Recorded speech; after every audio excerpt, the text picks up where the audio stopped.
Good morning everyone, and welcome back to the channel. Today we're moving on with Plant 2021. We're on our third day of what looks to be some pretty superb planting conditions. The high today is right around 80, overcast, and there's not a chance of rain for 4 days. That's a stretch of time that'll allow us to get a lot done. I'm still working on one of our main fields behind our homestead. Got a couple hundred acres of soybeans to put in the ground. I ran the planter until it was empty and quit for the night last night. I'm gonna go ahead and top it off. Should last me for a while. We'll have to send Chris up to get us some more of these 3.9 Extend soybeans from Pioneer. I didn't see the corn planter at all yesterday, which means that it's probably covering a lot of acres. That's a great sign for our progress this season. We've had a great window so far, and I hope it keeps going. Before we get started, make sure you like the video and subscribe to the channel if you enjoy what you see. Let's get to work. We've got 6,000 pounds on the tender here, which is quite a bit of beans. Looks like I got a hair more on the south side. I think these will probably fit. I gotta make sure I put maybe 4 or 5 bags more on the north side, just to make sure it's even. The magnet on this remote control is so convenient. Every now and then I get off the planter and I've stuck it somewhere and I'm like, where in the world is the remote?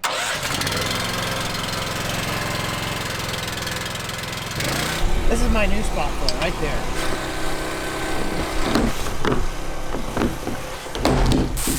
I still have a few beans left. We put this talc in with our soybeans, and the corn planter uses a graphite talc mix.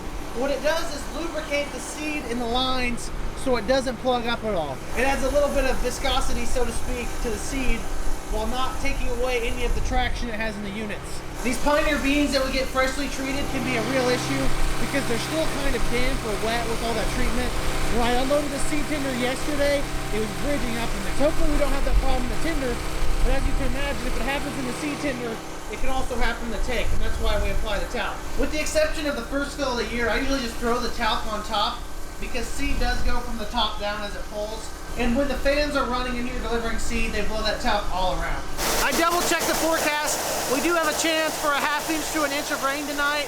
I don't know how guaranteed that is, so we'll have to look at the weather a little bit more and decide what we're gonna do with these beans. When we know there's a rain in close proximity, we definitely wanna change how we put the beans in the ground. Because it's gonna stay warm for the next few days, we're not super concerned about cold water imbibition in our seed. Basically, when corn and soybeans get a very cold drink of water, so a rain while it's cold, it can really hurt their germination. The soil is actually getting close to pretty dry, and a rain at this point may not hurt. I thought I'd be able to fit all the beans in the planter. I don't think that's going to be the case. This is about as full as I can get these. And this involved a lot of pushing. We started with 6,000 pounds. We got 650 left, so puts us about 5,300 pounds between each side. I thought I'd be able to fit it all, but that's not the case. We don't have enough beans in the tender anyways to finish what I'm about to plant, so we'll have to load up again. A little life lesson for you folks. There are 2 things that you should always be aware of. Which direction is north and where the wind's coming out of. If you're a man, or a woman too, I guess, it definitely helps to know which way the wind's blowing when you go to take a leak. That way you don't make a mess. All right, seeds loaded, tractor's warm. We're gonna finish the majority of this field. I'll check back in with you guys in a little bit.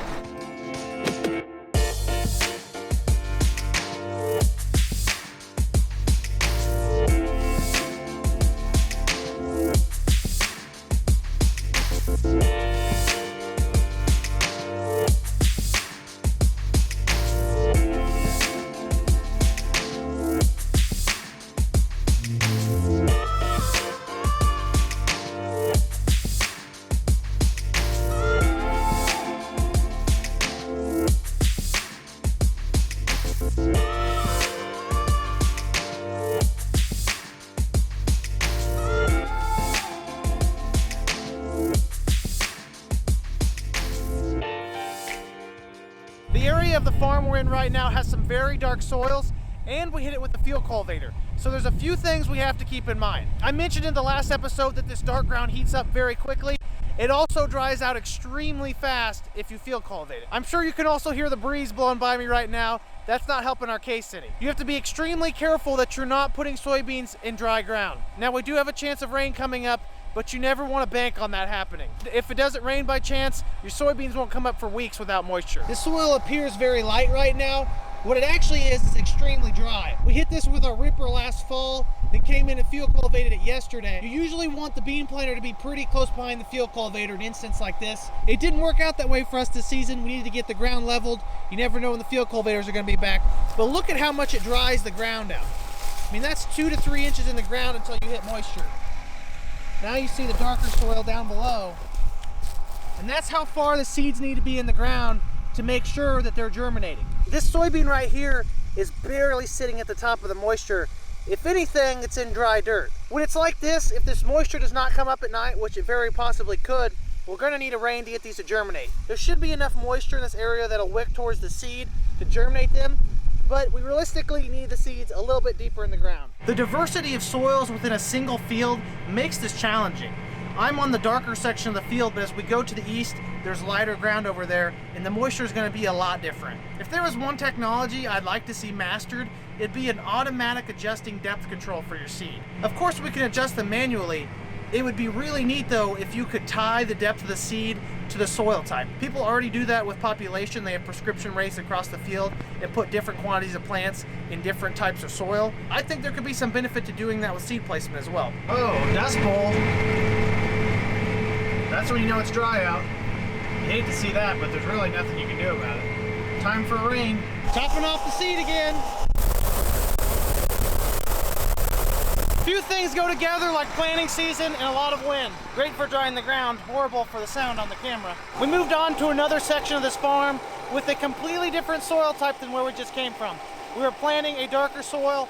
Now we move over to a lighter soil. What we need to pay attention to here is that we hit this with the field cultivator. If a light soil that's been field cultivated to a very fine powder like this one has gets a heavy rain on it, it'll almost turn to concrete on top. Soybeans are not the best at breaking through that layer on the top of the soil when it gets packed down like that. What we'll probably consider doing here is putting the soybeans a little shallower than they were in the last field.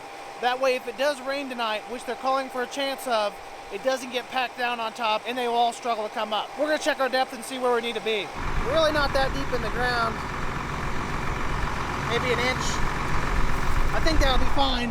Hopefully the great flood doesn't come. It's a good thing I have the RTK line set up here because I literally have no idea where I'm going. Somewhere up here is the end rail. As they say though, you plant in the dust, the bins will bust. Not only are we battling the dust out here in this field, it looks like we have some thunderstorms popping up a county or two away to the southwest. We may even have some thunderheads here developing. Hopefully it doesn't rain, but I'd like to at least get this field finished. It looks like the rain went by to the west. It missed our main farm, but we've got ground over there that's probably wet now. The dust has not subsided though. It's pretty dry on top from all this wind.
It appears that we've missed the storms for this afternoon.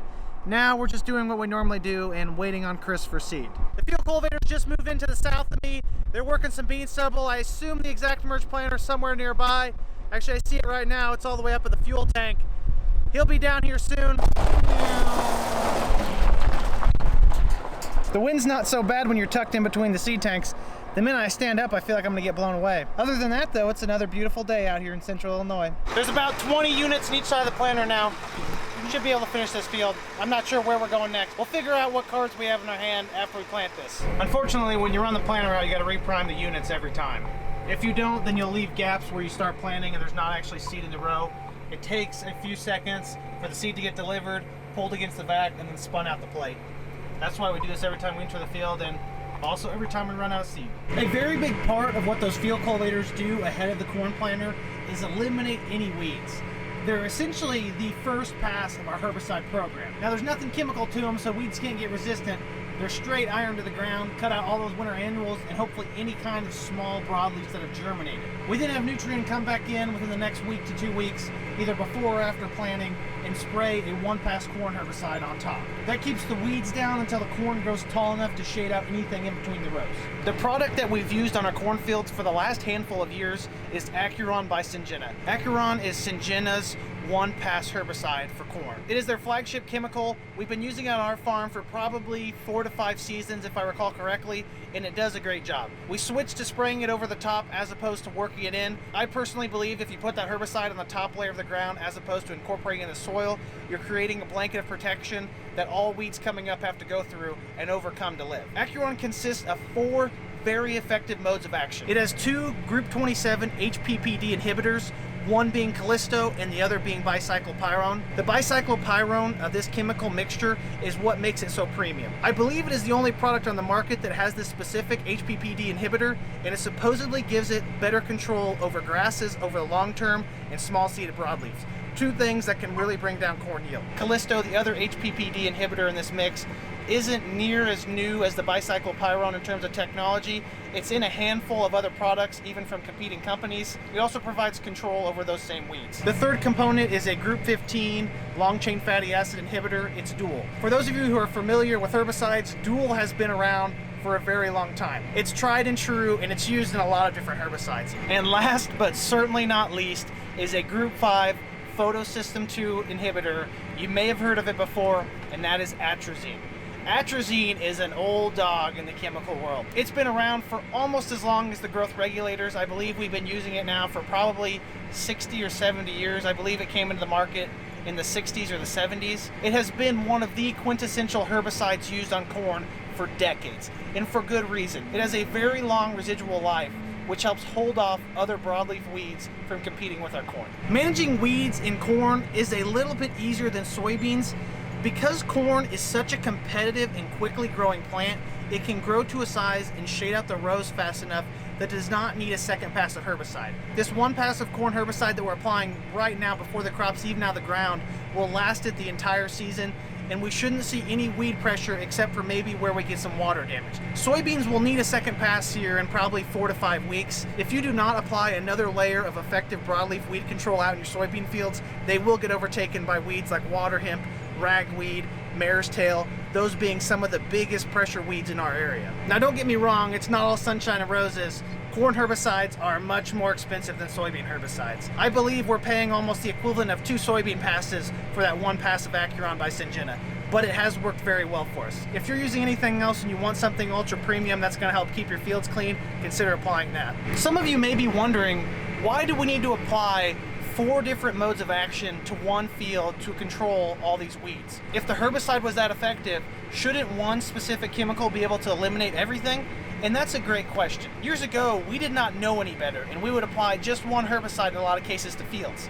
Applying one herbicide increases the selection pressure out in the field. Even if it's something very effective, like Roundup, for example, was in its heyday, it will eventually lead to weed resistance. When you eliminate all this acceptable population out in the field, what you leave is the opportunity for mutations and other genetic adaptation to herbicides being applied. Roundup was the silver bullet that was blanketed across all the acres in the early 2000s, and it would smoke every week. Now there's probably 5 to 10 broadleaf weeds that Roundup won't even face. Since then, we've learned to be more responsible with our herbicide use and make sure that we use multiple modes of action or susceptible sites in the plants and pathways that they're weak to hit that plant from many different directions to ensure it's dead. Although this is going to sound bleak, I do believe that weed resistance is inevitable. Mother Nature is a very tough person to go against, and it's survival of the fittest out here. High selection pressure will lead to plants that fill the niche, whether it be resistant to Roundup, resistant to atrazine, resistant to the HPPD inhibitors.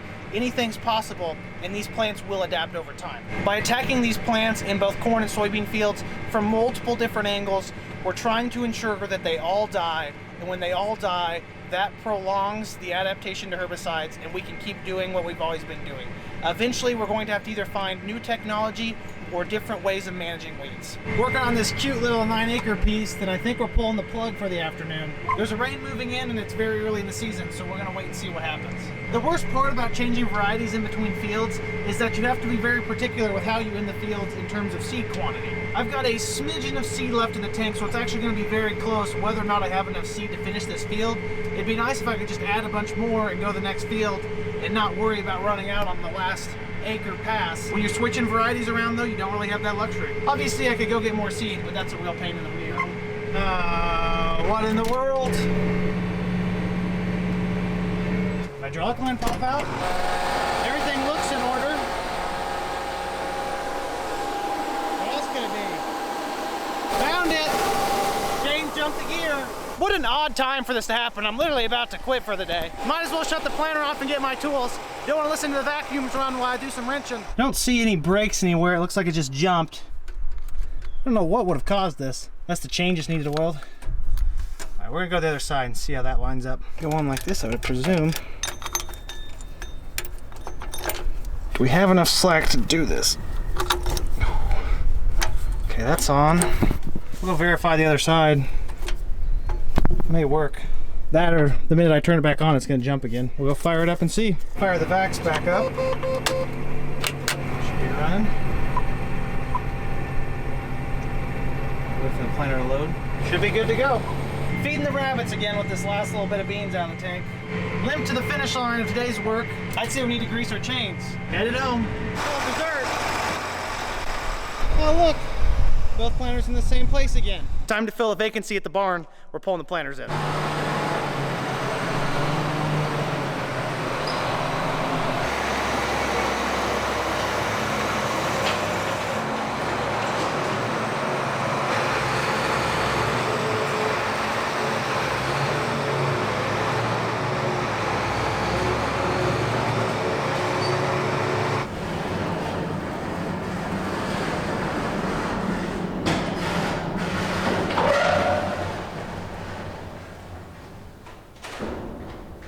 It may seem counterintuitive that we've halted the planters for the afternoon. We have a lot of fields with ideal ground conditions. If we wanted to plant them, we could. Our rationale for pulling the plug is that there's rain in the forecast for tonight at a pretty good probability of 90% chance. And then there's also rain in the forecast a few days from now, and also at a very high probability. What we're trying to do is not put all of our eggs in one basket. It's the first week of April. We have already planted a substantial amount of farm ground. If we'd only planted a few 40s here and there, we might consider going out and putting some more in the ground. But we've planted hundreds and hundreds and hundreds of acres of corn and soybeans. And if this rain turns into a flood or the weather turns off cold here in the next couple weeks, we don't want to have to replace our entire crop. It's the first week of April. We are way ahead of schedule. If it was mid-May or the end of May, sure, we'd be burning all-nighters right now trying to get this crop in, and we definitely plan ahead of a rain. We're not going to do that now. If we get a heavy rain on our light ground with corn or soybeans, it will not respond well. We'll have emergence issues and germination issues, and we will almost be guaranteed to be replanting. Very few farmers in our narrow little region here south of Route 16 in Coles County are planting any kind of crops. Comparatively speaking, we've covered a significant amount more acres than them, but we are usually a little bit more ambitious and aggressive in putting our seeds in the ground. On the soybean side, it's definitely worth the risk. They respond very well to early planting. They're vigorous, and they have a high yield potential if they do survive. Corn is kind of a crapshoot. You really never know when the highest yielding corn is going to be planted. Statistically, it's usually in April. There are times though when May corn or even June corn out yield April corn. I think the empirical evidence shows that April corn is the highest yielding maybe 70%, 80% of the time, which is enough of a margin to always plant it when you get an opportunity. If it doesn't rain tonight, that's no sweat off our backs. We can hit the ground running tomorrow and put some more crops in. If it does rain though, we're just hedging our bet. We don't want to get too far ahead of ourselves. Sometimes when you get too fixated on the goal of having all your crops in, you make some irrational decisions. We try to keep a level head out here. We're not going to be dragging the planters through too much mud. If we get an opportunity over the next few weeks, we'll put the hammer back down. Everything's back at the farm. Both field cultivators are here. The planters are in the barn, as you saw. Pretty much done for the night. I think Jeff did have a snafu with one of the field cultivators. I believe he ran something over and ruined a tire. Oh yes. I don't think that's going to buff. As Dad would say, that's just the cost of doing business. All right, everyone, it's about time to wrap this show up. I'm gonna call it quits, try and catch up on some sleep. If it does rain, if it doesn't rain, well, I'm just gonna be in the same deficit that I've been in. I appreciate you all tuning in. Like the video if you enjoyed it, subscribe if you wanna see more, and comment down below if you have any questions. You know I love to talk about farming. Have a great day, everyone. Peace.